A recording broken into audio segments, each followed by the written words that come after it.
जैन साथियों, हम बात करेंगे आज सिद्धांत की, थॉर्नडाइक का सिद्धांत। किसकी? थॉर्नडाइक का सिद्धांत 1913 में दिया था, अमेरिका के वैज्ञानिक है। और उन्होंने व्यवहारवाद से सिद्धांत भी बोलते हैं उसको। उन सिद्धांत का अन्य नाम है उद्दीपक अनुक्रिया का अधिगम सिद्धांत, या एसआर थ्योरी भी बोलते हैं।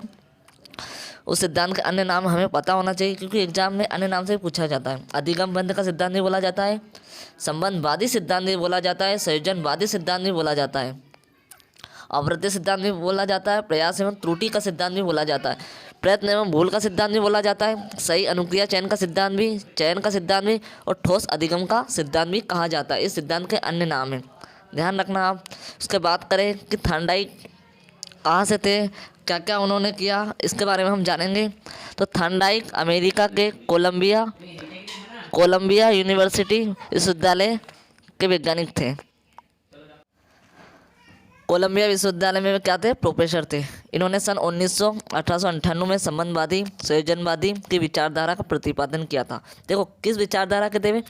संबंधवादी संयोजनवादी विचारधारा का प्रतिपादन किया था, जिसके अंतर्गत उन्होंने अपनी एनिमल इंटेलिजेंसी का प्रतिपादन किया था। उन्होंने एक पुस्तक लिखी थी अपनी एनिमल इंटेलिजेंसी के नाम से प्रतिपादन किया था। सर, उन्होंने अधिगम के सिद्धांतों का एवं व्यवहारवादी सिद्धांतों का जनक भी कहा जाते हैं। किसका? अधिगम के सिद्धांतों का एवं व्यवहारवादी सिद्धांतों का इन्हें जनक भी कहा जाता है, ये ध्यान रखें।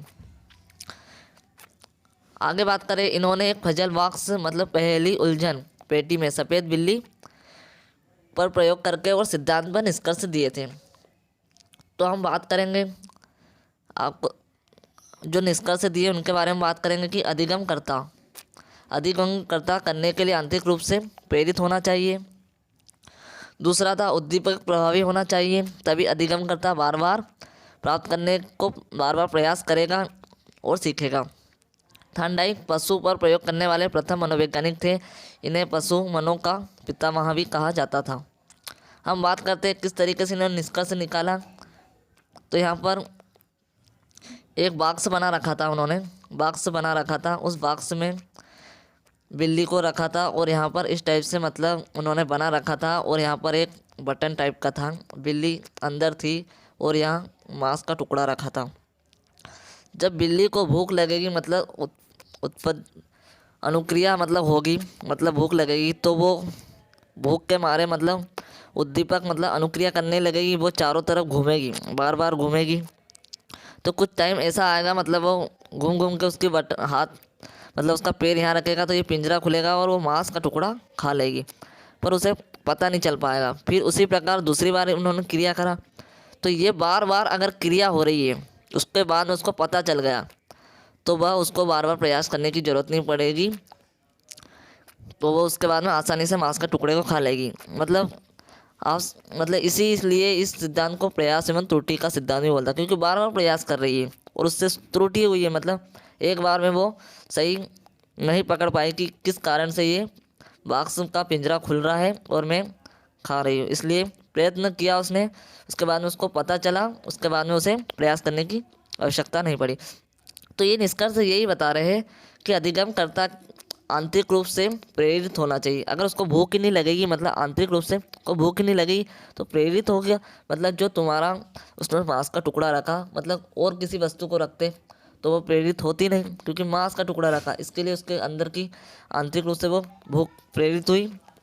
दूसरा क्या बोलता है? आंतरिक उद्दीपक प्रभावी होना चाहिए। उद्दीपक है वो प्रभावी होना चाहिए। जैसे बिल्ली को प्रभाव पड़ा क्योंकि मांस के टुकड़े की वजह मतलब उद्दीपक जो मांस का टुकड़ा था प्रभावी होना चाहिए, तभी तो अधिगम करता बार बार प्रयास करेगा। मतलब बिल्ली अधिगम करता है तभी तो बार बार प्रयास किया था। नेक्स्ट बात करते हैं, तो थॉर्नडाइक ने दोनों निष्कर्ष के बाद में उन्होंने मतलब 1913 में अपनी एजुकेशन फिजियोलॉजी के नवीन संस्करण में सन 1913 में सीखने के मुख्य 3 नियम और 5 गौण नियम दिए जो इम्पोर्टेंट है। जो 3 नियम कौन कौन से थे? तत्परता तैयारी का नियम है ना, तो इसमें दिया था कि जब अधिगम करने के लिए स्वयं प्रेरित नहीं होगा तो उस अधिगम नहीं कराया जा सकता है। अर्थात सीखने में स्वयं की रुचि आवश्यक है। जैसे खिलाड़ी को मैदान में भेजा जा सकता है, किंतु अच्छा खेलने के लिए उसे बाध्य नहीं किया जा सकता है। तो अधिगम नहीं कराया जा सकता है ना, उसको स्वयं को प्रेरित नहीं होगा। जब अधिगम करने के लिए स्वयं प्रेरित नहीं होगा और उस अधिगम नहीं कराया जा सकता, अर्थात सीखने में स्वयं की रुचि आवश्यक है ना। जैसे खिलाड़ी को हमने भेज दिया और उसका मन ही नहीं है तो कैसे अच्छा खेलेगा। तो ये तत्परता और तैयारी का नियम बताता है। दूसरा है अभ्यास का नियम। किसी भी कार्य को सीखने के लिए धैर्य के साथ अभ्यास करना चाहिए। अभ्यास से कठिन कार्य को सीखा जा सकता है। जैसे करत करत अभ्यास से जन्मति होत सुजान, है ना। तो इसी प्रकार है ना, तो धैर्य के साथ अभ्यास करना आवश्यक है, तो इससे से कठिन कार्य किया जा सकता है। ये दूसरा नियम था। और तीसरा था, और दूसरे में दो उपनियम थे, एक उपयोग का नियम, एक अनुप्रयोग का नियम। तीसरा बात करें तो प्रभाव या परिणाम का नियम बोलते हैं। जब तक उद्दीपक प्रभावी नहीं होगा तो अधिगमता उसको प्राप्त करने का प्रयास नहीं करेगा। क्योंकि उद्दीपक मान लो मांस का टुकड़ा की जगह अगर दूसरी चीज़ रखते हैं तो बिल्ली जो अधिगम करता है उसे प्राप्त करने का प्रयास ही नहीं करेगा। तो प्रभावी होना चाहिए उद्दीपक। जैसे भूखी बिल्ली पर मछली रूपी उद्दीपक का प्रभाव होगा। तो प्रभाव के नियम में दो उपनियम, एक संतोष का नियम, एक असंतोष का नियम। तो थर्नडाइक के सभी नियमों में प्रभाव का नियम सर्वश्रेष्ठ बताया गया है। क्या बताया गया? सर्वश्रेष्ठ बताया गया है। इनके बाद में 5 गौण नियम थे, है ना। 5 गौण नियम की बात करें तो सीखने के जो 5 गौण नियम कौन थे? बहु अनुक्रिया या बहु प्रतिक्रिया का नियम। ये आपको ध्यान रखना पड़ेगा। किसी भी कार्य को करने या सीखने के लिए हमें बहुत सारी अनुक्रिया करते हैं, तभी उन अनुक्रिया को एक बार हम सही से सीख जाते हैं। मतलब जैसे टाई बांधना, साफा बांधना, या जूता का फीता बांधना, साइकिल चलाना, क्योंकि बार बार हम करेंगे तो वो आसानी से सीख जाएंगे, बार बार अनुक्रिया होगी। दूसरा अनुवृत्तियाँ, चित्तवृत्तियाँ, मानसिक स्थितियाँ, मानसिक विन्यास का नियम। किसी भी कार्य को हम उसी अनुपात में सीख पाते हैं जैसे जिस अनुपात में हम सीखने को मानसिक रूप से तैयार होते हैं। जैसे मन के हारे हार, मन के जीते जीत। आप बार बार इसको देखोगे नियम तो क्लियर हो जाएगा। तीसरा आंशिक क्रिया का नियम। यदि विषय वस्तु व्यापक है तो इसे अंशों में व्यक्त करना चाहिए और एक अंश को आंशिक क्रिया द्वारा सीखकर संपूर्ण विषय को सीखने का प्रयास करना चाहिए। जैसे बूंद बूंद से घड़ा भरता है और हम हमारी पाठ्य पुस्तक को हम जैसे 3 भागों में डिवाइड, त्रैमासिक, अर्धवार्षिक और वार्षिक में, इसी प्रकार तो जो वस्तु व्यापक है उसको अंशों में व्यक्त करना चाहिए, तभी हम पढ़ पाएंगे। एक साथ में प्रॉब्लम होती है। चौथा है आत्मसात, आत्मीकरण, सुदृश्य अनुक्रिया का नियम। प्राप्त नवीन ज्ञान आत्मसात करने और उसे हमें अपने पूर्व ज्ञान में शामिल कर लेते हैं और समान अनुक्रिया करते हुए नवीन ज्ञान को सीखने के लिए पुनः तैयार हो जाते हैं। जैसे असफलता से ही सफलता मिलती है।